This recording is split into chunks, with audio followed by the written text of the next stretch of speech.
بقدر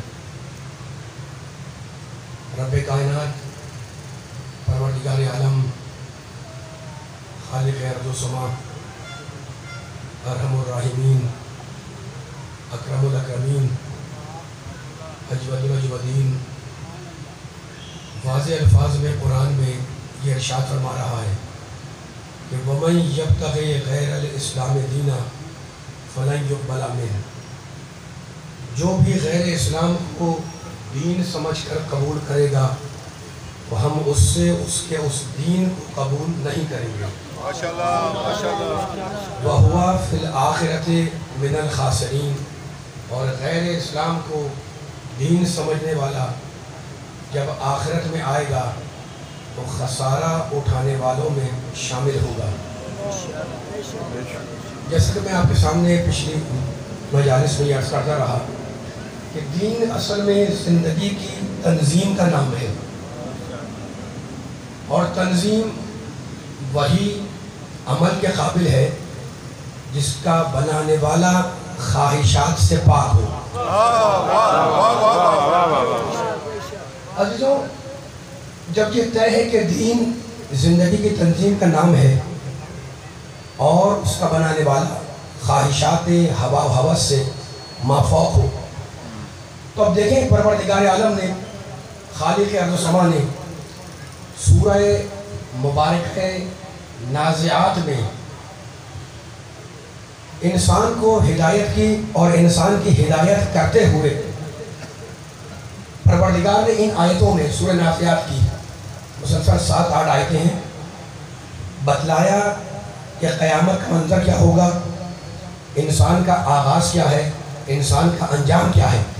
ارشاد فرمایا فَإِذَا جَاءَتِ الطَّامَّةُ الْكُبْرَى يَوْمَ يَتَذَكَّرُ الْإِنسَانُ مَا سَعَىٰ وَبُرِّزَتِ الْجَحِيمُ لِمَن يَرَىٰ فَأَمَّا مَن طَغَىٰ وَآثَرَ الْحَيَاةَ الدُّنْيَا فَإِنَّ الْجَحِيمَ هِيَ الْمَأْوَىٰ وَأَمَّا مَنْ خَافَ مَقَامَ رَبِّهِ وَنَهَى النَّفْسَ عَنِ الْهَوَىٰ فَإِنَّ الْجَنَّةَ هِيَ الْمَأْوَىٰ۔ 7-8 آیتیں ہیں سورہ نازعات کی، جن میں رب کائنات پروردگار عالم یہ بتلا رہا ہے، کہہ رہا ہے کہ فَإِذَا جَاءَتِ الطَّامَّةُ الْكُبْرَىٰ، اللہ بول رہا ہے، ایک جملہ ہدایت قرآن مجید کا جملہ ہے، اللہ کہہ رہا ہے فَإِذَا جَاءَتِ الطَّامَّةُ الْكُبْرَىٰ، وہ دن کتنی مصیبت کا دن ہوگا، قیامت کا دن۔ فَإِذَا جَاءَتِ الطَّامَّةُ الْكُبْرَىٰ، جب وہ مصیبت کا دن اور قیامت کا گھڑی اور قیامت کا دن آ جائے، یوم یتذکر الانسان ما سعیٰ، اس دن ہر انسان، اللہ بول رہا ہے جب قیامت کا دن آئے گا تو ہر ایک کو پیش ہونا اس کی بارگاہ میں۔ اب سورہ نازعات میں اللہ کیا کہہ رہا ہے، کہتا ہے جب وہ قیامت کا دن آ جائے، جب وہ مصیبت کی گھڑی آ جائے تو یوم یتذکر الانسان ما سعیٰ، تو اس دن انسان اپنے ان اعمال کو یاد کرے گا جو وہ دنیا میں انجام دے کر آیا تھا۔ دیکھیں کیا منظر کشی کر رہا ہے اللہ، وَبُرِّزَتِ الْجَحِيمُ لِمَن يَرَىٰ، قرآن کی آیت ہے، ترجمہ کر رہا ہے مجھے، اور جہنم کی بھڑکائی ہوئی آگ دیکھنے والوں کے سامنے ہوگی۔ اب سنیے کیا کہتا اللہ، وَأَمَّا مَن طَغَىٰ، تو جس نے بھی دنیا میں سرکشی کی، اللہ کہہ رہا ہے جس نے بھی دنیا میں طغیان کیا، دنیا میں سرکشی کی، وَآثَرَ الْحَيَاةَ الدُّنْيَا، اور حیات دنیا کو آخرت کی زندگی پر ترجیح دی، جس نے بھی دنیا کی زندگی کو آخرت کی زندگی پر ترجیح دی تو اللہ کہہ رہا ہے اس کا انجام کیا ہوگا، فَإِنَّ الْجَحِيمَ هِيَ الْمَأْوَىٰ، تو یقیناً ایسے انسان کی پناہ گاہ اور ایسے انسان کا ٹھکانہ جہنم ہے۔ 7 یا 8 آیتیں ہیں، ابھی میں 2-3 آیتیں اب سے سننے والوں کو اور ہدیہ کر رہا ہوں تاکہ وہ قرآن جو کتاب ہدایت ہے، جو انسان کی فلاح کے لیے آیا، جو انسان کی نجات کے لیے آیا، وہ اس منظر کا کس طریقے سے ذکر کر رہا ہے جسے ہر ایک کو فیس کرنا ہے۔ تو جو دنیا کو ترجیح دے آخرت پر، اس کا ٹھکانہ کیا ہے، جہنم۔ اور اب کہتا ہے وَأَمَّا مَنْ خَافَ مَقَامَ رَبِّهِ، وَنَهَى النَّفْسَ عَنِ الْهَوَىٰ، لیکن اللہ کہتا ہے وہ جو خوف الہی میں بارگاہ خدا میں کھڑا ہوا تھا، وَنَهَى النَّفْسَ عَنِ الْهَوَىٰ، اور جس نے دنیا میں اپنے نفس کو، اپنے آپ کو خواہش نفس سے دور رکھا تھا، تو فَإِنَّ الْجَنَّةَ هِيَ الْمَأْوَىٰ، ہم وعدہ کرتے ہیں کہ قیامت میں اسے جنت عطا کریں گے۔ یہ پیغام ہے پوری انسانیت کے لیے اللہ کا۔ جا کے آیت دیکھیں، ترجمہ دیکھیں سورہ نازعات کا، ٹھیک ہے نا؟ تو اب پروردگار عالم مکی سورہ بھی اتارتا ہے، مدنی سورہ بھی اتارتا ہے۔ ذرا میرے ساتھ چلتے رہیے گا، میں یہ موٹی موٹی باری باری باتیں آپ سے اس سے کر رہا ہوں کہ آپ کے ذہن آمادہ ہے قرآن سننے کے لیے، قرآن پڑھنے کے لیے، قرآن کی آیتیں سمجھنے کے لیے، ہے نا؟ تو بہت طویل بیان نہیں ہوتا میرا، لیکن جتنا وقت میں حاضری دیتا ہوں اپنی خدمت میں، چاہتا ہوں کہ قرآن کا کوئی پیغام ہدیہ ہو جائے۔ اب ایک جملہ کہہ رہا ہوں میں، دیکھیں جتنے بھی مکی سورے ہیں، آپ قرآن کھولتے اس میں لکھا ہوتا ہے سورۃ المکیہ، سورۃ المدنیہ۔ بچوں سے کہہ رہا ہوں، نوجوانوں سے کہہ رہا ہوں، جتنے بھی اللہ نے مکی سورے اتارے ان میں اللہ نے، میرے مالک نے، پروردگار نے، ارحم الراحمین نے دو عقیدوں کو بار بار ڈسکس کیا، دو عقیدوں پر اللہ نے بار بار زور دیا۔ وہ دو عقیدے کون سے ہیں؟ یہ جملہ یاد رکھنے کا ہے۔ مکی سورے میں اللہ نے جتنے سورے آئے ہیں ان میں دو عقیدوں کو بار بار تذکرہ کیا، بار بار ڈسکس کیا۔ ایک ہے عقیدہ توحید اور دوسرا ہے عقیدہ قیامت۔ تو کیا وجہ تھی کہ اللہ نے مکی سوروں میں ان دو عقیدوں کو خاص طور پر ذکر کیا؟ عزیزوں دوستوں، وجہ یہ تھی کہ مکی سورے جس ماحول اور جس معاشرے اور جس سماج میں آئے، اس سماج میں نہ خدا کا ایک تصور پایا جاتا تھا، نہ قیامت کا کوئی واضح خیال تھا۔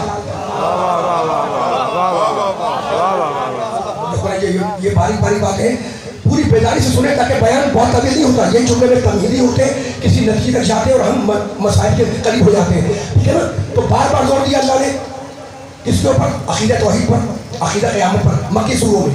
اس لیے کہ وہ ماحول ہے، وہ معاشرہ ہے جہاں پر عقیدہ توحید کو نہیں مانا جا رہا، جہاں قیامت کا صحیح تصور پیش نہیں کیا جا رہا۔ میں نے جو آیتیں پڑھی آپ کے سامنے سورہ نازعات کی، ان میں پروردگار نے قیامت کا بھی ذکر کیا اور انسان کے انجام و آغاز کا بھی ذکر کیا۔ ہر انسان کے اندر جستجو ہے، میں ہوں یا آپ، کہ میرا آغاز کیا ہے، میرا انجام کیا ہے۔ توجہ کرنا، میں پیغام دینا چاہ رہا ہوں میں، ٹھیک ہے نا؟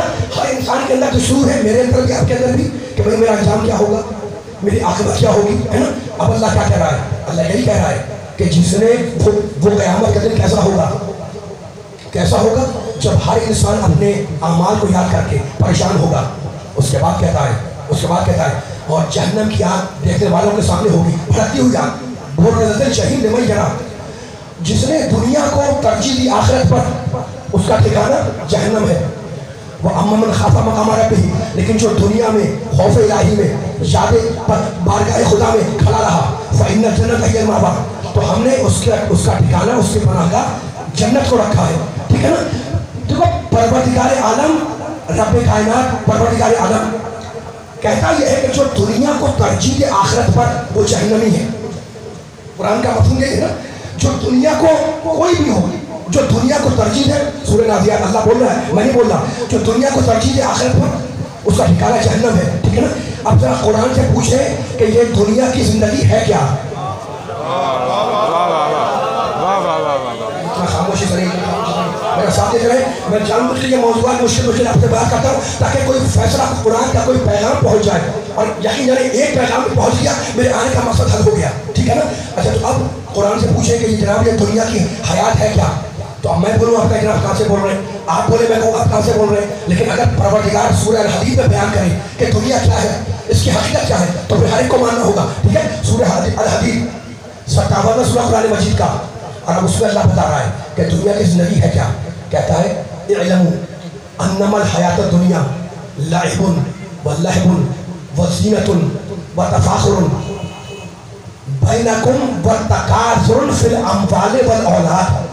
کیا کمال کی آیت ہے، اللہ نے کہا، اللہ کہتا ہے سنو سمجھو، اعلموا، یہ جو دنیا کی زندگی ہے نا، یہ فقط کھیل ہے اور تماشا ہے۔